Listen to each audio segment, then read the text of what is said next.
अस्सलामुअलैकुम dear viewers, उम्मीद करते हैं आप लोग खैरियत से होंगे।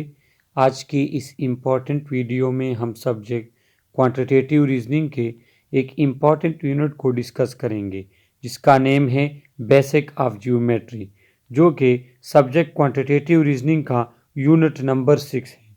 और आज हम एक्सप्लेन करेंगे इस यूनिट के फर्स्ट पार्ट को। इस यूनिट के सेकंड पार्ट का वीडियो लेक्चर ऑलरेडी मेरे यूट्यूब चैनल पे मौजूद है, जिसके वीडियो का लिंक मैंने इस वीडियो के डिस्क्रिप्शन में दिया है, तो वहीं से जाकर आप इस यूनिट के सेकंड पार्ट को देख सकते हैं। आज हम एक्सप्लेन करेंगे इस यूनिट के फर्स्ट पार्ट को। इसके साथ इस पार्ट के जो इम्पोर्टेंट पॉइंट्स हैं जो आपके एग्ज़ाम में आ सकते हैं, तो हम उन पॉइंट्स को भी मेंशन करेंगे ताकि आने वाले एग्ज़ाम्स में आपके लिए आसानी हो।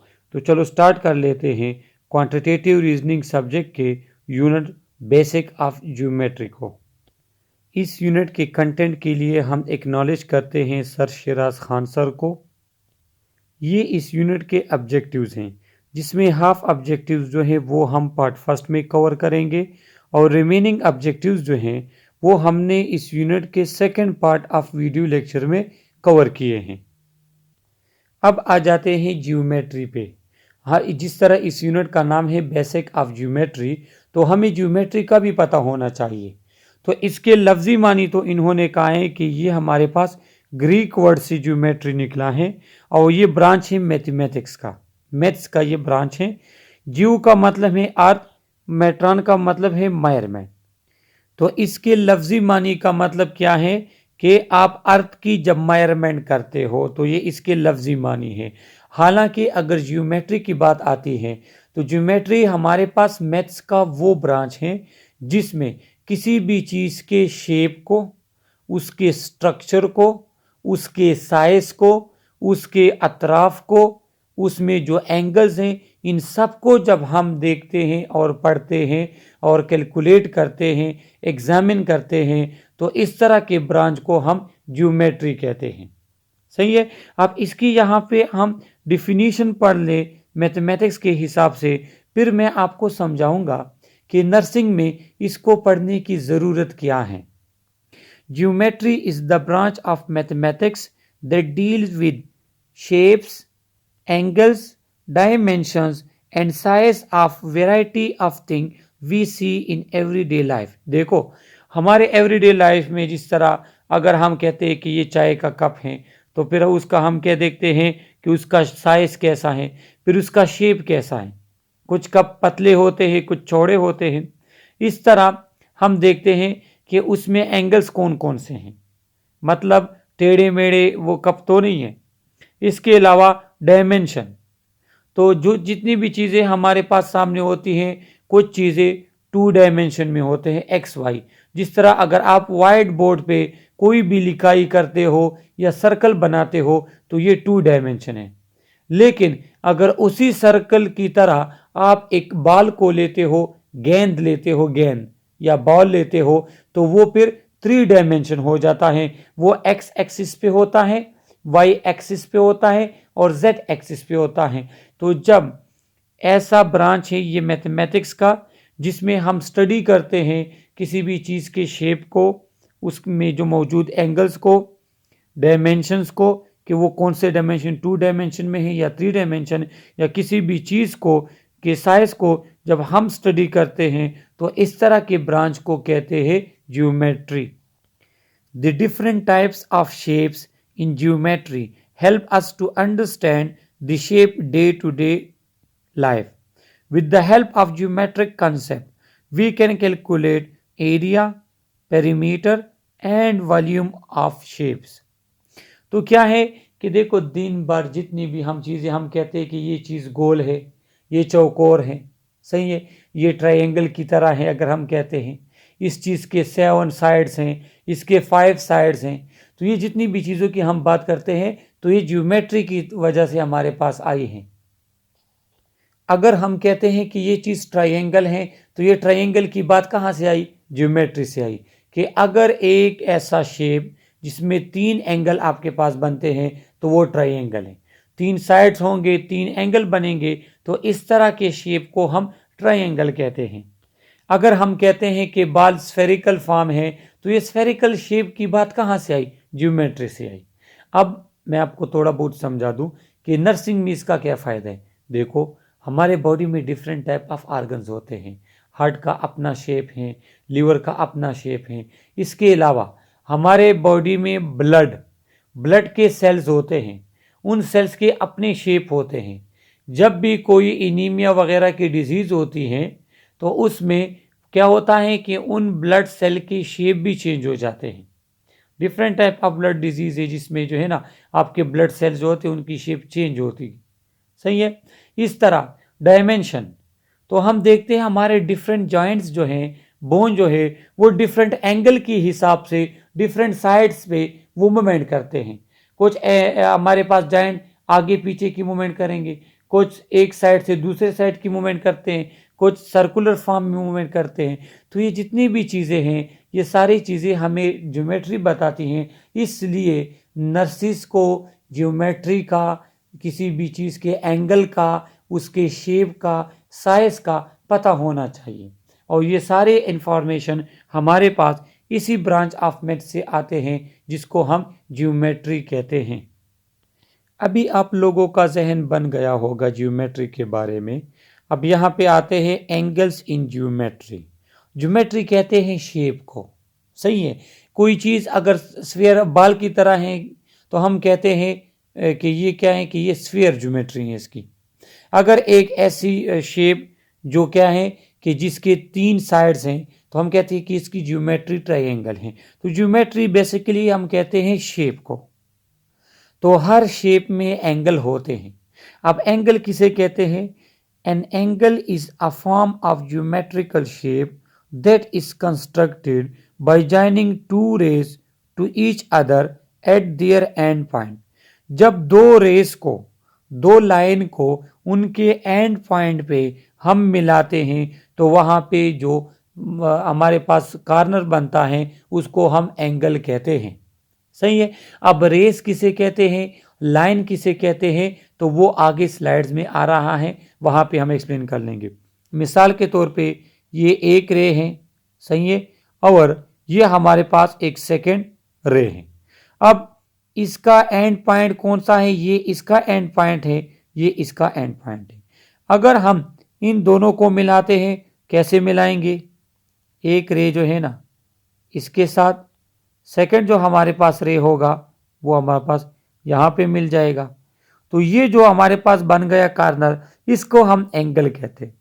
तो अगर एंगल की डिफिनीशन आई तो आप उसको कह सकते हो कि वो पॉइंट जहाँ पे दो रेस के एंड पॉइंट आपस में मिलते हैं, या वो पॉइंट जिसकी मदद से दो रेज एंड पॉइंट के जरिए मिलते हैं, तो उस पॉइंट को या वहां पे जो कर्व बनता है उसको हम एंगल कहते हैं।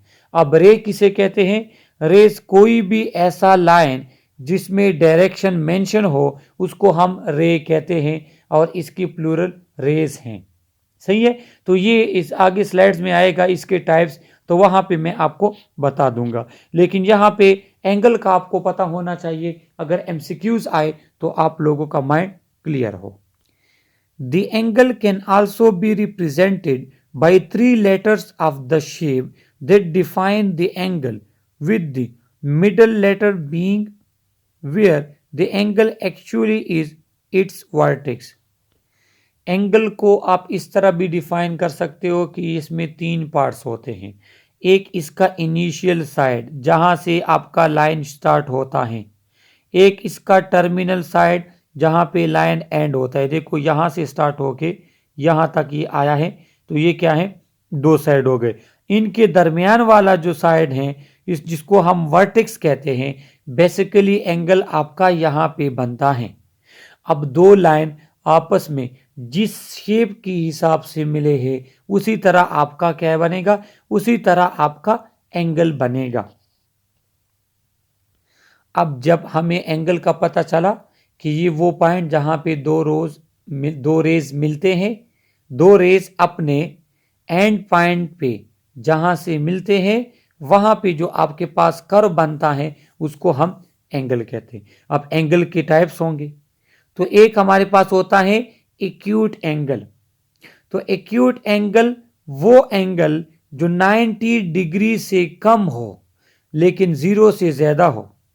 ये एक लाइन मैंने निकाला, ये जो स्ट्रेट लाइन मैं निकाल लेता हूं, तो ये 90 एंगल हैं, या इसको हम राइट एंगल भी कहते हैं, जो कि मैट्रिक और एफएससी में हम पढ़ चुके हैं।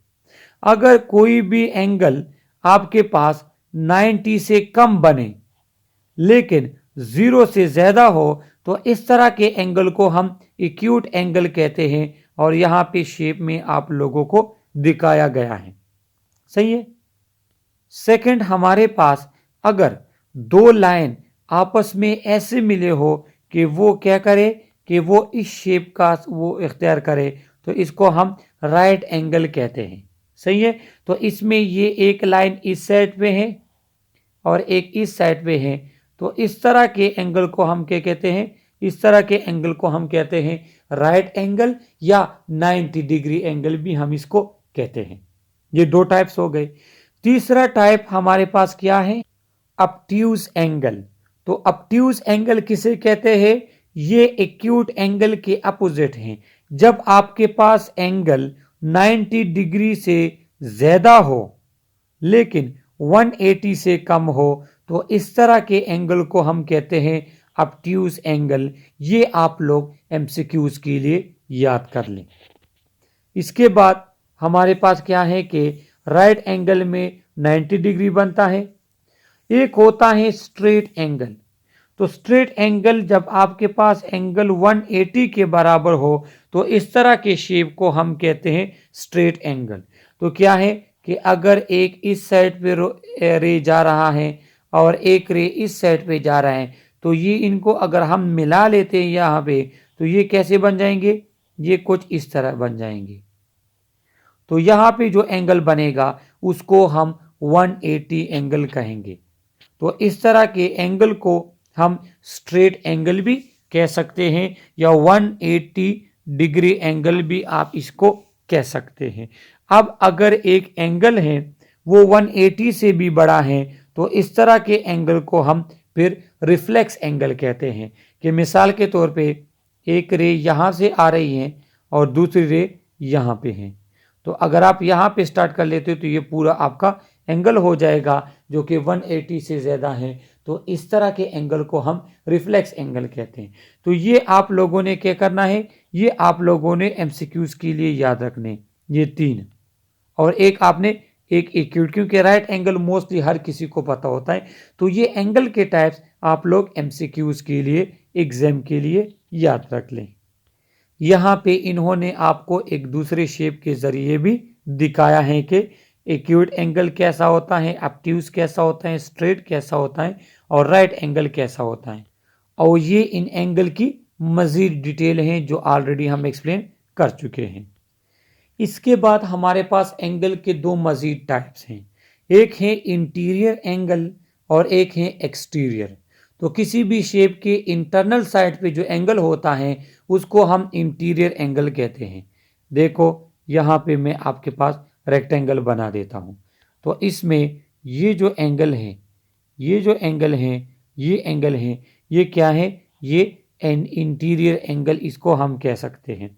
यहाँ पे इन्होंने लिखा है कि interior angle are those that lie inside the polygon or a close shape having a side and angle.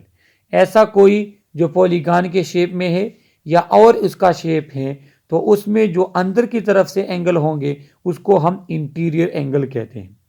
जब एक्सटीरियर एंगल क्या है? Are form outside the shape between any side. देखो अगर इस शेप को, साइज को मैं इधर एक्सटेंड कर लूं, तो ये जो एंगल मेरे पास बनेगा ये एक्सटीरियर होगा। अगर मैं क्या कर लूं, इसी को यहां पे स्ट्रेट कर लूं, तो यहां पे जो एंगल होगा ये क्या होगा? ये हमारे पास एक्सटीरियर एंगल होगा।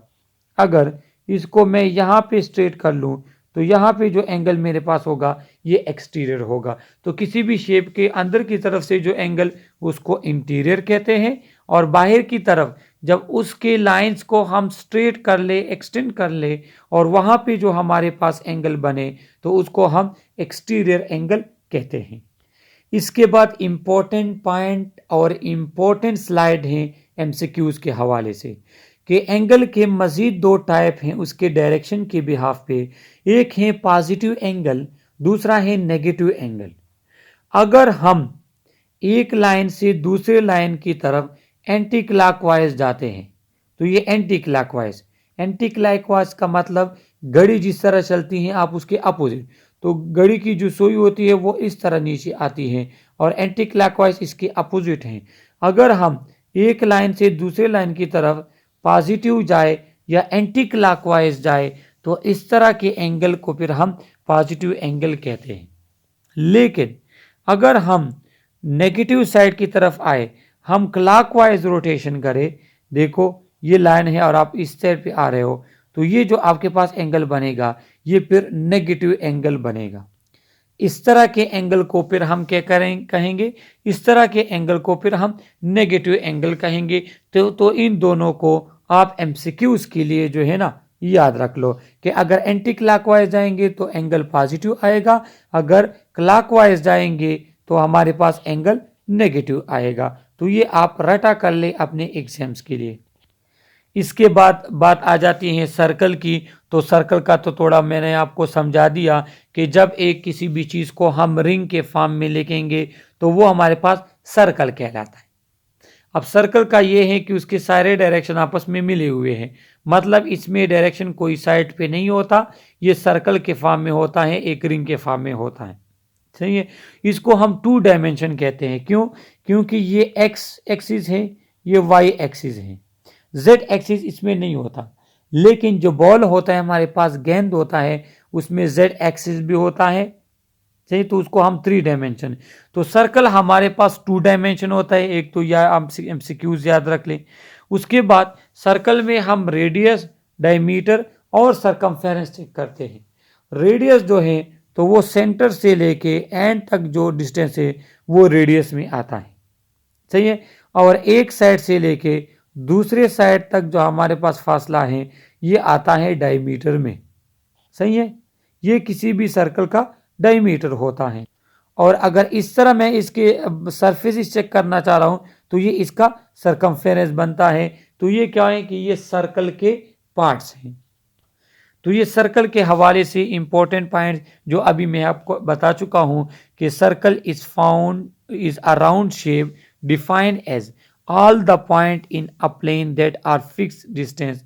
क्या है कि हमारे पास जो सर्कल होता है उसमें आप जो है ना जहाँ पे भी पॉइंट करो वो क्या है, वो सेंटर से एक ही डिस्टेंस पे होता है।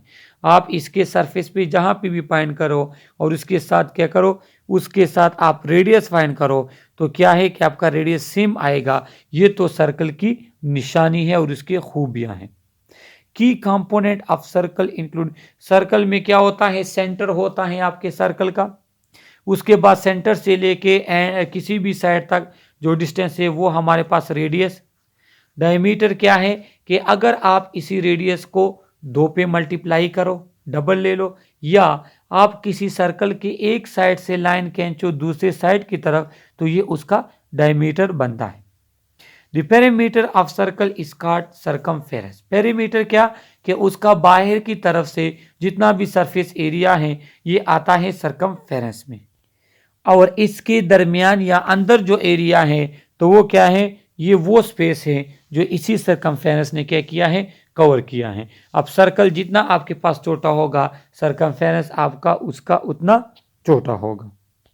अब ये हमारे पास सर्कल के की पार्ट्स हैं जो अभी मैं आप लोगों को बता चुका हूं कि सेंटर क्या है। सेंटर वो पॉइंट जिसमें आपके पास सर्कल की हर एक वाल या हर एक पॉइंट का उसकी से क्या है कि फासला सेम हो तो उसको हम फिर कहते हैं सेंटर। रेडियस, सेंटर से लेके किसी भी एंड तक फासले को रेडियस कहते हैं। और रेडियस को अगर हम 2 पे मल्टीप्लाई करें या एक साइड ऑफ सर्कल से लेके दूसरे साइड ऑफ सर्कल तक हो तो वो हमारे पास क्या, वो हमारे पास डायमीटर बनाता है। सरकमफेरेंस क्या है, सर्कल के इर्द गिर्द का जो एरिया है वो आता है सरकमफेरेंस में। उसके बाद एरिया की बात आती है तो एक सर्कल ने जितना स्पेस कवर किया होता है वो उसका एरिया कहलाता है। सही है। अब ज्योमेट्री में सर्कल क्या है कि circle is a simple close shape from a certain point call the centre, all point are circle are of same consistent distance. अगर मैं कहता हूँ कि ये सर्कल वाकई सर्कल है तो इसका जो सेंटर होगा वो तमाम साइड से क्या होगा, वो तमाम साइड से सेम फासले पे होगा, तब हम इसको कहेंगे कि ये क्या है, ये एक सर्कल का सेंटर पॉइंट है। सही है। The curve traced out by a point that move so that it's distance from the centre is constant. तो कहते हैं कि जब हम सर्कल बनाते हैं तो जो उसका सेंटर पॉइंट होता है उसको लेके हम सर्कल बनाते हैं ताकि इसका सेंटर पॉइंट एक स्पेसिफिक और पहले से मालूम रहे। और अब आ जाते हैं इस पार्ट के लास्ट ऑब्जेक्टिव पे, line. A line is a straight one-dimensional figure that extends in the opposite direction infinitely। क्या है कि अगर मैं कहता हूँ लाइन, तो अगर स्ट्रेट इस तरह हम क्या कर लेते हैं, एक्सटेंशन हमारे पास होती है जो अनलिमिटेड, इस साइड पे कोई भी पता नहीं चलता जहाँ तक है, इस साइड पे भी पता नहीं चलता, तो इस तरह की शेप को हम लाइन कहते हैं। A line can be horizontal, line कोई भी शेप के कोई भी उसमें हो सकती। देखो ये मैंने इसको डायगोनल बना दिया, आप इसको वर्टिकल भी बना सकते हो, आप इसको स्ट्रेट भी बना सकते हो, कोई बात नहीं। इसके बाद क्या है, राइट से लेफ्ट, लेफ्ट से राइट, ऊपर से नीचे, नीचे से ऊपर, ये चीजें लाइन के लिए मैटर नहीं करती। सही है, क्योंकि लाइन आपके पास किसी भी डायरेक्शन में हो सकता है। ये आपके पास स्ट्रेट हो सकता है, यहाँ पे ये स्ट्रेट हो सकता है, ये इस शेप में भी हो सकता है, ये इस शेप में भी हो सकता है, ये इस तरह भी हो सकता है, वर्टिकल हो सकता है, ये डाउन साइड पे भी हो सकता है। तो लाइन जो होता है वो अनलिमिटेड, दोनों साइड पे अनलिमिटेड होता है। तो अगर इस तरह का शेप हमें नजर आए तो उसको हम लाइन कहेंगे। तो फिर लाइन के दो टाइप्स हैं, एक है लाइन सेगमेंट जिसपे आपके पास डायरेक्शन मेंशन नहीं होती, और एक होता है हमारे पास रे। तो रे में या राइट साइड पे जाएगा या जो है ना वो क्या करेगा, लेफ्ट साइड पे जाएगा, उसका अपना एक डायरेक्शन होगा। अगर आपसे कोई पूछे कि लाइन और रे में क्या फर्क है, तो आप कह सकते हो कि लाइन के डायरेक्शन का पता नहीं चलता, जबकि रेस के साथ डायरेक्शन मेंशन होता है, स्टार्टिंग और एंड पॉइंट रेस का मेंशन होता है। Based on concept or operation perform on line they are. तो देखो हमारे पास लाइन के फिर डिफरेंट टाइप्स होते हैं। एक होता है पैरेलल लाइंस। अगर दो लाइन इस तरह साइड बाय साइड हैं कि वो कभी भी इंटरसेक्ट नहीं करती, एक दूसरे के से वो एक दूसरे के ऊपर नहीं आती, तो इस तरह के लाइन को हम कहेंगे पैरेलल लाइंस। इसके बाद हमारे पास है परपेंडिकुलर लाइन। तो अगर एक लाइन आपके पास स्ट्रेट है, दूसरा इस तरह वर्टिकल है, तो इस तरह के लाइंस को फिर हम कहते हैं परपेंडिकुलर, और ये किसी भी पॉइंट पे क्या हो सकते हैं, एक दूसरे को इंटरसेक्ट कर सकते हैं। इसके बाद बात आ जाती है ट्रांसवर्स। तो ट्रांसवर्स ऐसे लाइन होते हैं कि जो मौजूदा जो है ना, वो मौजूदा तो वो क्या कर लेते हैं, वो एक दूसरे के साथ पैरेलल जाते हैं, लेकिन कहीं एंड पे यहाँ पे ये क्या हो जाते हैं, ये इंटरसेक्ट कर जाते हैं, लेकिन बियॉन्ड द पॉइंट। तो इस तरह के लाइन को हम कहते हैं ट्रांसवर्स लाइन। देखो ये लाइन सेगमेंट है। Line segment is a part of line with two and point. It is the shortest distance between two point and has a fix length. क्या है हमारे पास कि लाइन सेगमेंट जो होता है, तो लाइन हमारे पास स्ट्रेट, अगर किसी भी इस तरह हम लाइन खींचे और उसके क्या है कि उसके दोनों साइड पे उसके लेंथ में इंक्रीज आ सके, तो इसको हम सिंपल लाइन या लाइन सेगमेंट कहते हैं। रे जो है उसका क्या होगा, एक स्टार्टिंग पॉइंट होगा और एक उसका एंड पॉइंट होगा, उसके स्पेसिफिक डायरेक्शन का आपको पता होगा। तो अगर इस तरह का सेंटेंस या इस तरह का लाइन, सॉरी सेंटेंस नहीं लाइन, कि उसका एक स्टार्टिंग पॉइंट हो और एक एंड पॉइंट हो रो, तो इस तरह की लाइन को हम रे कहेंगे। ये हमारे पास परपेंडिकुलर लाइन। तो दो लाइन अगर इस तरह के शेप में हो कि वो एक दूसरे को इंटरसेक्ट करे, एक दूसरे को क्रॉस करे, बिल्कुल इसी तरह स्ट्रेट, तो इसको हम परपेंडिकुलर लाइंस कहेंगे। सही है। और लास्ट स्लाइड हमारे पास है ट्रांसवर्स लाइन। तो ट्रांसवर्स लाइन का मैंने समझा दे, देखो अब ये लाइन जो है ना, ये एक दूसरे के पैरेलल नजर आ रहे हैं, लेकिन अगर ये इसको हम यहाँ पे एक्सटेंड कर देते और इसको यहाँ पे एक्सटेंड कर देते तो यहाँ पे क्या बनता था, यहाँ पे एंगल बन जाता। तो इस तरह के लाइन को हम ट्रांसवर्स लाइन कहते हैं कि उसमें क्या होता है, उसमें दो लाइन आपस में मिलते हैं लेकिन बियॉन्ड द स्क्रीन। सही है। तो ये हमारे पास क्वांटिटेटिव रीजनिंग का यूनिट नंबर 6 का फर्स्ट पार्ट था। इसमें किसी को कोई भी क्वेश्चन हो कमेंट के ज़रिए आप हमसे पूछ सकते हैं। अगर आप लोगों ने हमारा चैनल सब्सक्राइब नहीं किया तो प्लीज़ चैनल को सब्सक्राइब करें, बेल आइकन प्रेस करें ताकि हर आने वाली नई वीडियो का नोटिफिकेशन आपको मिल सके। ओके, अल्लाह हाफिज़।